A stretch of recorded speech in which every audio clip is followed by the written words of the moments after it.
Greetings, ladies and gentlemen. It is your favorite Dark Sorcerer here. And today I want to talk a little bit about creation and destruction.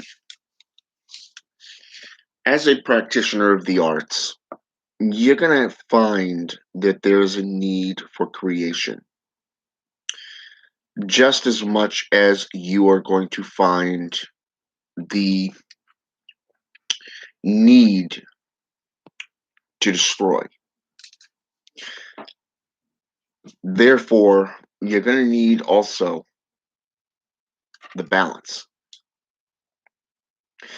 Now, what do I mean by creation and destruction?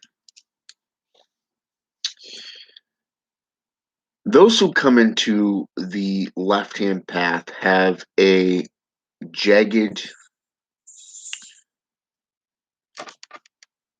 perspective of what the occult is.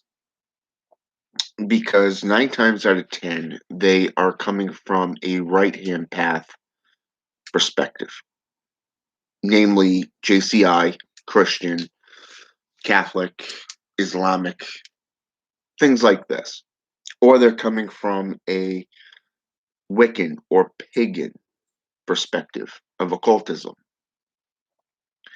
Now, the first thing that we look at here is that of the wannabe. Okay? This is where you really separate the wannabe from the initiate. Okay? Or the adept. The practitioner, or whatever you want to call them. Okay? Basically, what it comes down to is that when you come onto the left-hand path, you are becoming a sage or a magi, a wizard, a warlock, a witch, okay, a practitioner of sorcery, okay, and the wannabes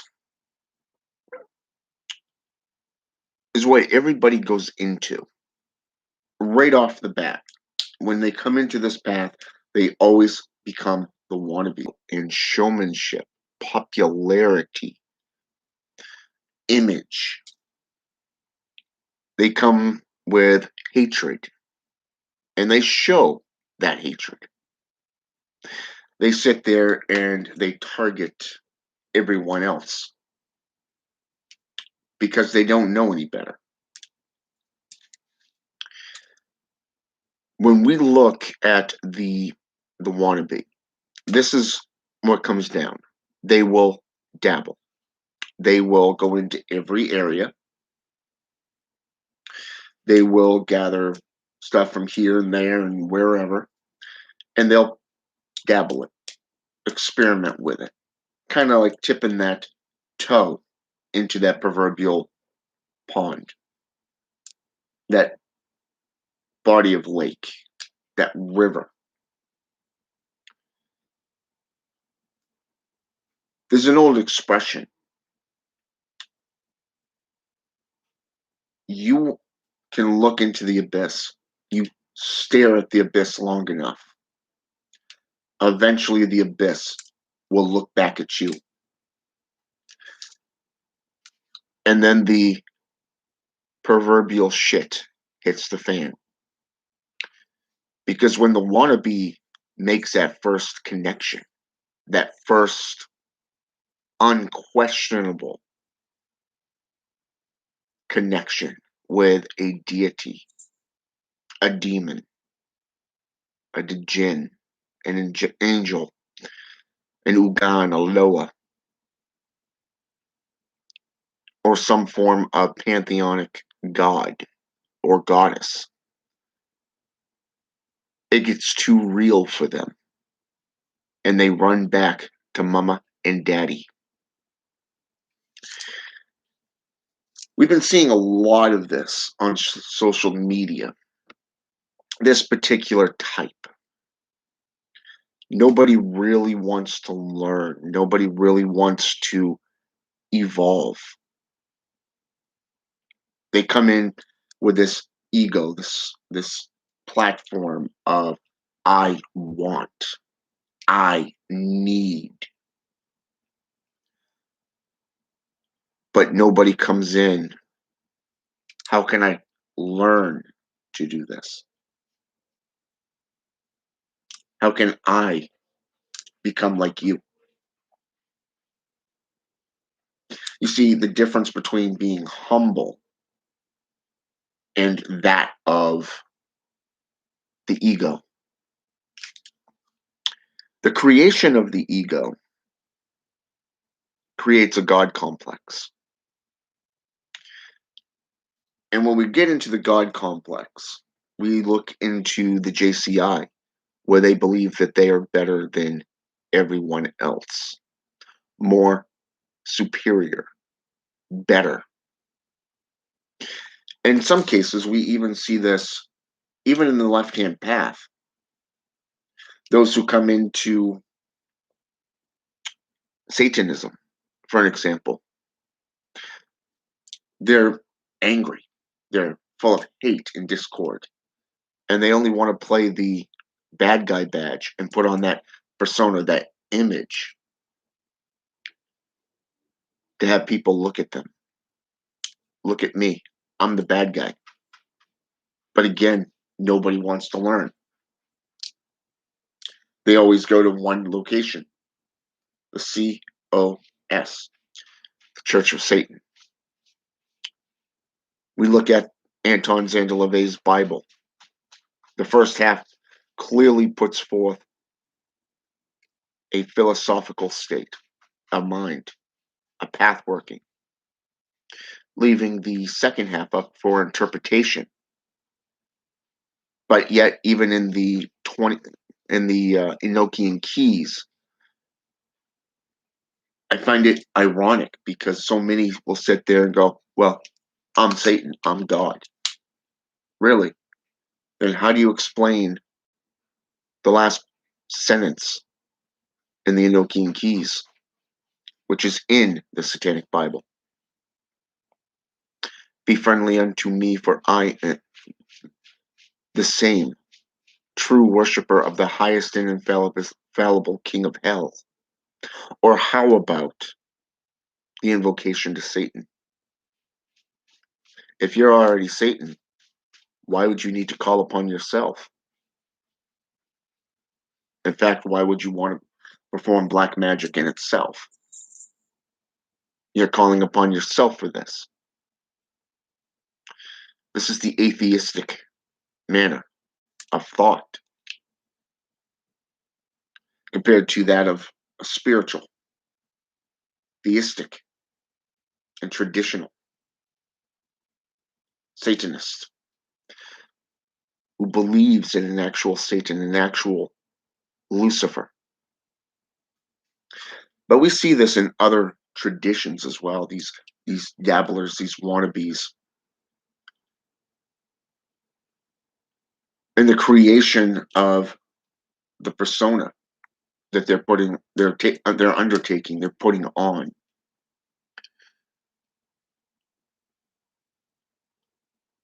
But those who find the calling destroys that ego, that train of thought, and they move beyond it. They evolve as a practitioner, as a youngling. They see the clear separation of light and dark, good and evil, white and black magic. So many people have become gray witches, being able to utilize both, which goes nicely with the African Caribbean traditions. Within Vudan, Palo, Kimbiza, Quimbanda, Umbanda. And yet, the two most feared and most violent traditions are Umbra and Quimbanda. Found that very interesting. And yet, these two traditions are the exact same white, light, fluffy bunny aspects of the ancestral lineage practiced in Africa, within Haiti, New Orleans.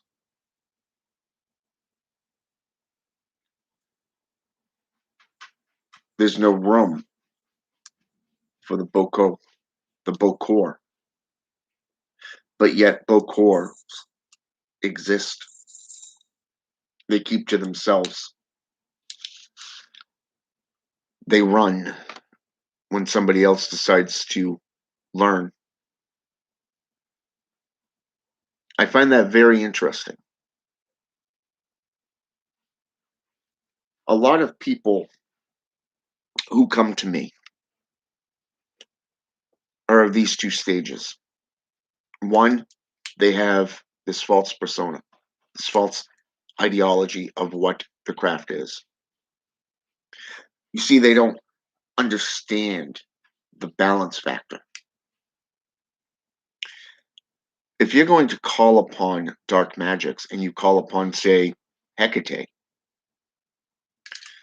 the goddess of witchcraft, ghosts, the underworld, necromancy, and justice,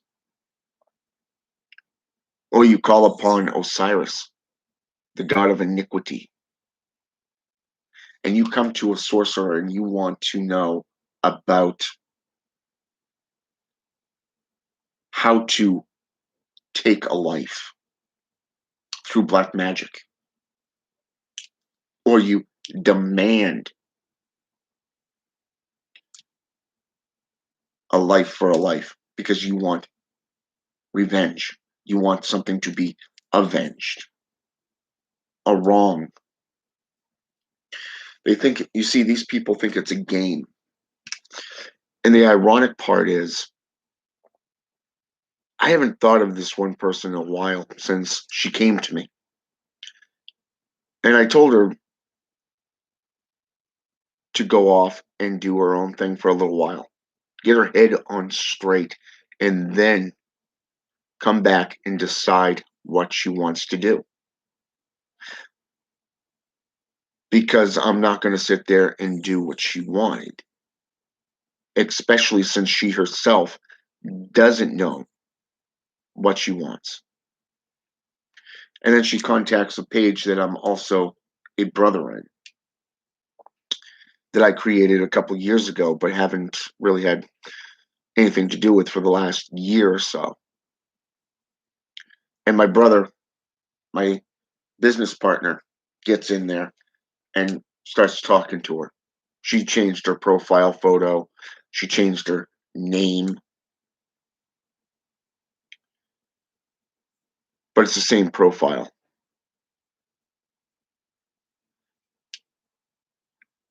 And it comes right to light when questioned, when pushed. This individual claims to have lost a child. But instead of having the balls to go after the perpetrators themselves, she wants to end a child. She wants to go a child for a child. She's so focused on this particular causality that she's not understanding why. The balance factor, the creation and the destruction. She has continued to work herself up into such a frenzy. She hasn't had time to grieve. She hasn't had time to even consider other applications, such as legal system. For an example, she hasn't tried the worldly things. She's just going straight. She wants a warlock to do this spell and remove this child from these people's lives. because she lost her kid due to these individuals. That's not a good enough reason. You want something done magically. You have to put to death. You have to destroy that emotional contact. You see, the ego of I need, I want, is what some of these people are going for.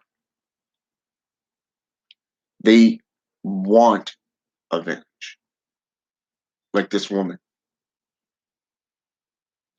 I want you to do this. I need, instead of going, I need somebody to seek vengeance for me. I want, I desire, ego. Put to death the ego. Put to death and destroy that emotional content. Think about what you truly need, and then we can talk. But it's not just this. You got people out there that are showmen. You got people out there that are egotistical morons that don't know shit about the occult and the practices. They have no reason to learn or grow because it's about popularity and numbers. It's not about actual truth, enlightenment, self evolution.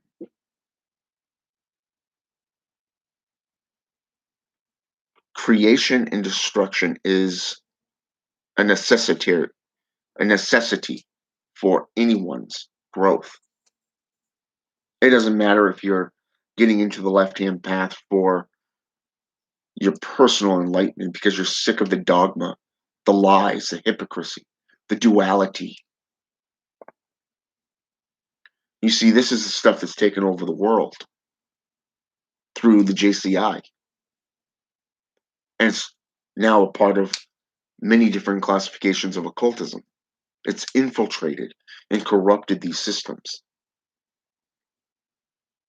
So you have to put to bed the lies. You have to destroy the lies themselves, the dogma, the limitations. And then you can start questioning things. You can then begin your journey into sorcery, into magic, knowing the clear definition of what white magic is, where it is associated with fluffy bunny lovey-dovey shit. It's about healing. It's about bringing people together, doing love spells and other types of fluffy bunny stuff. Personally, I stay away from that stuff because I could care less about it.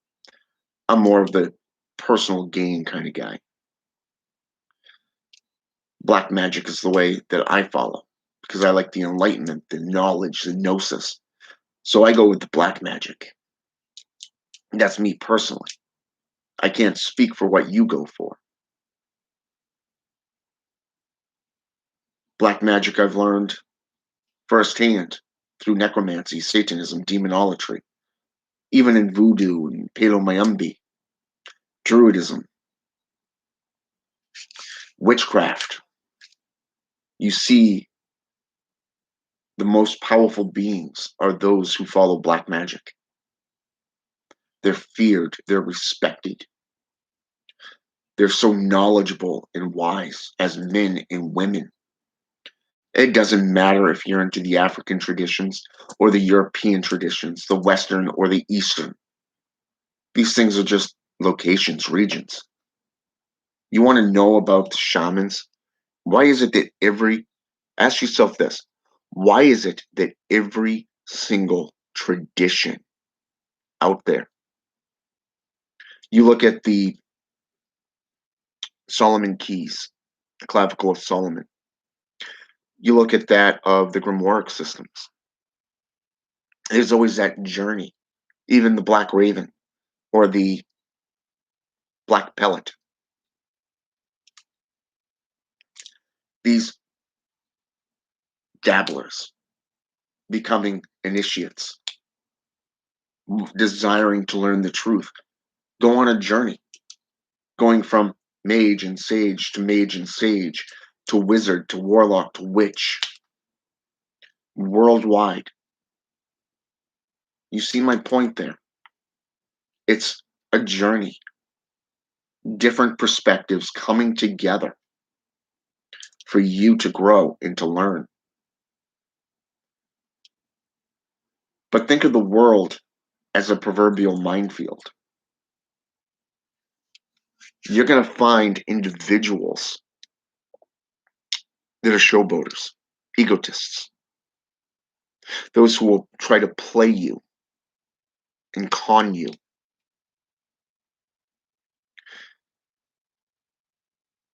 And they steer you away from people who actually knows mythology, history, alchemy, the actual practices.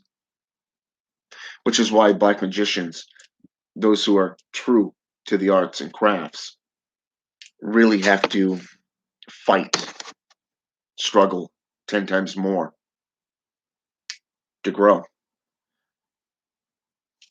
to gain a footstep. It's nothing new. It's been this way for hundreds of years. The left-hand path is not for the faint of heart. It's a path of struggle, solitude. You want to become a black magician, a sorcerer? You have to have discipline, focus, and commitment to the path workings ahead of you. You have to put to death all the lies, all the dogma, all the limitations. And only then can you see the light. To quote a song by Disturbed, to quote the lyric from the song, The Light,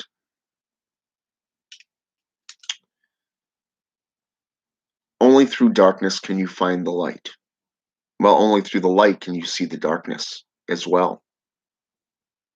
Think of that double-edged sword or the two-sided mirror. You can't see through one side, but yet through the other you can see straight through to the next room.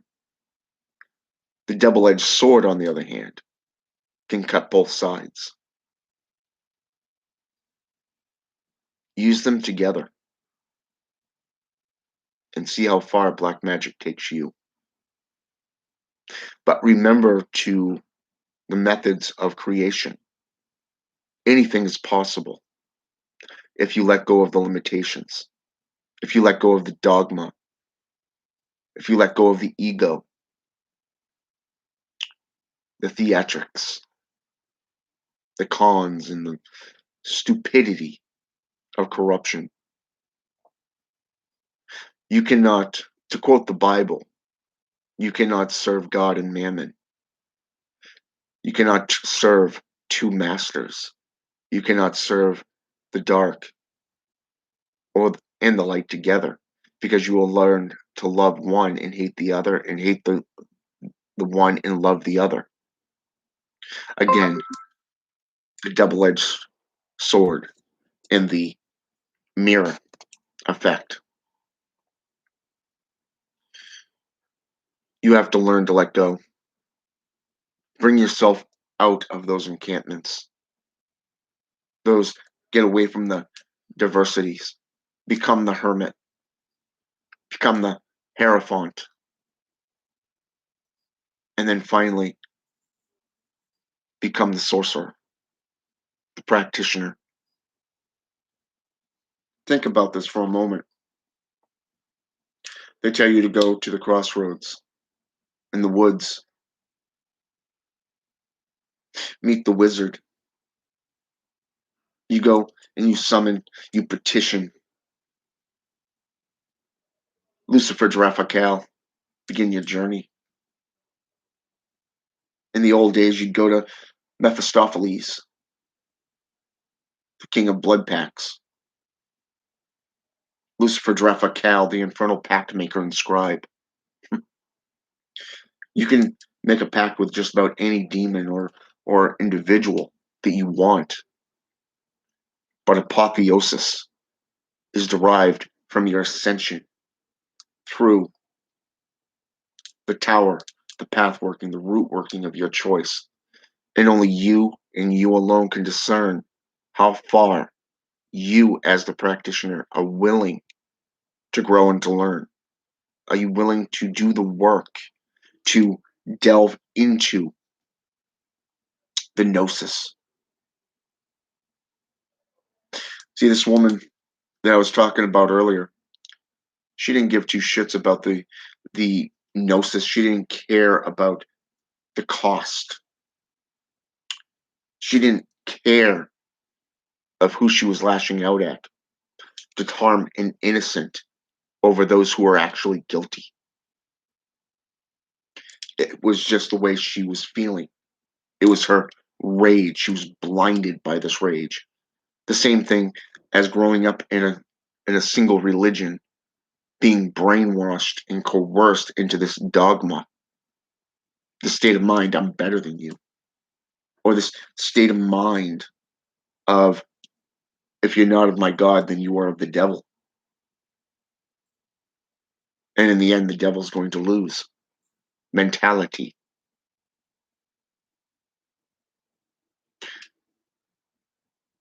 If she had actually heeded the advice that I gave her, we wouldn't be here 6 months later to where she's plainly given up. She's given up hope on finding somebody who will do what she's asked because she doesn't understand. She's unwilling to understand. And that's the sad part. A life for a life is no easy feat.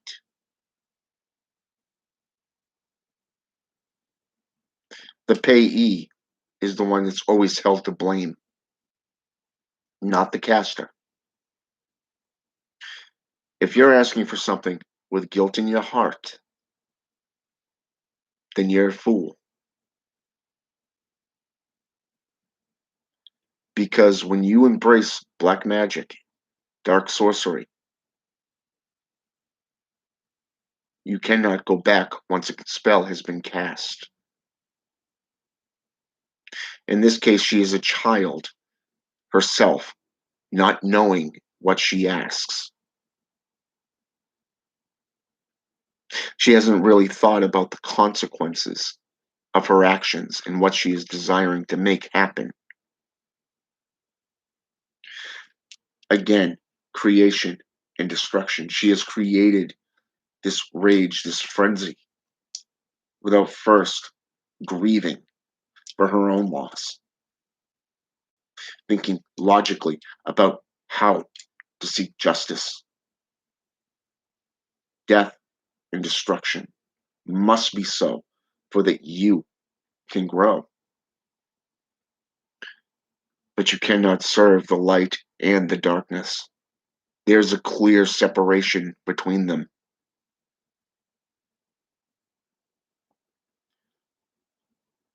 Every tradition has some form of Jacob's ladder, the descending and ascending, the levels of dimensions.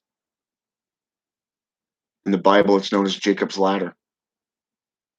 You have different dimensions, different planes of existence, different ranking systems.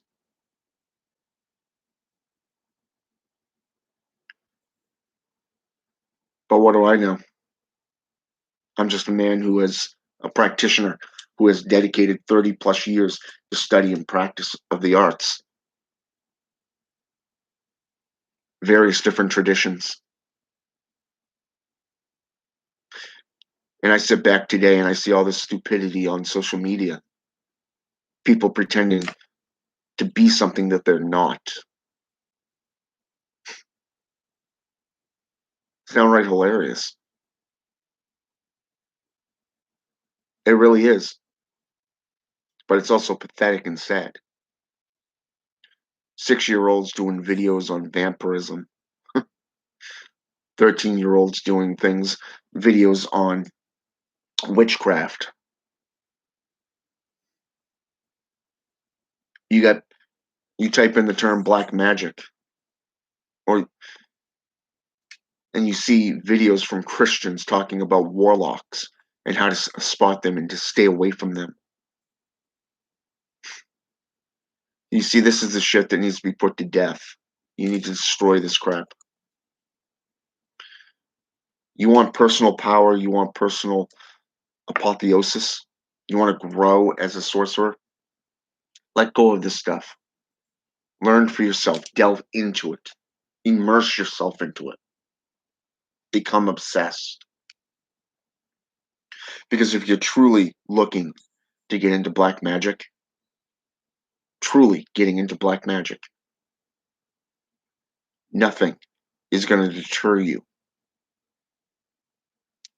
from practicing, from becoming a master, fully armed with apotheosis, gnosis of the arts that you practice. Through alchemy, you're going to find the 4 stages of witchcraft, the genetic makeup of what witchcraft is: sorcery, necromancy, divination, and possession. You're not going to have that one spiritual moment and run back to your former occupation. No. You're going to immerse yourself even deeper. You're going to become more obsessed with it. You're going to want to know and seek out the truth for yourself, not because somebody on a channel told you to. No. You're not going to take one perception over another. You're just going to go with it. You're going to take something like, say, the Elven, the Drelith, and you're going to go through all the regions. You're going to take the definition of a warlock or the term witch, and you're going to trace it all the way back to around 650 BE or BC. Go all the way back to 550 AD. Okay? You're going to come all the way forth to when the witch trials began. You're going to come all the way forth to when the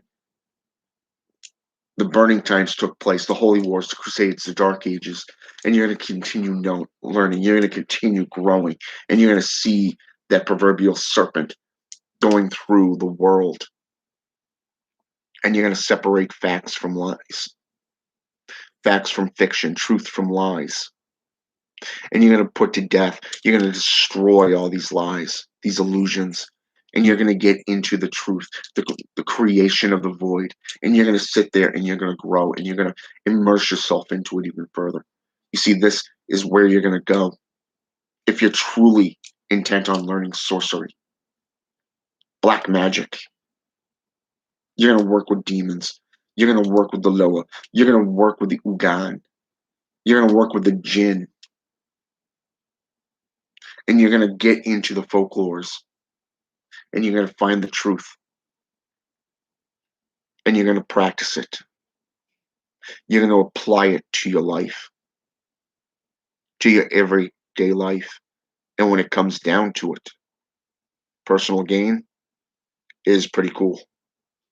Using that power to manipulate your world around you to benefit you and your family. Hell, even your own personal clients. You can do this. But separate the truth from the lies.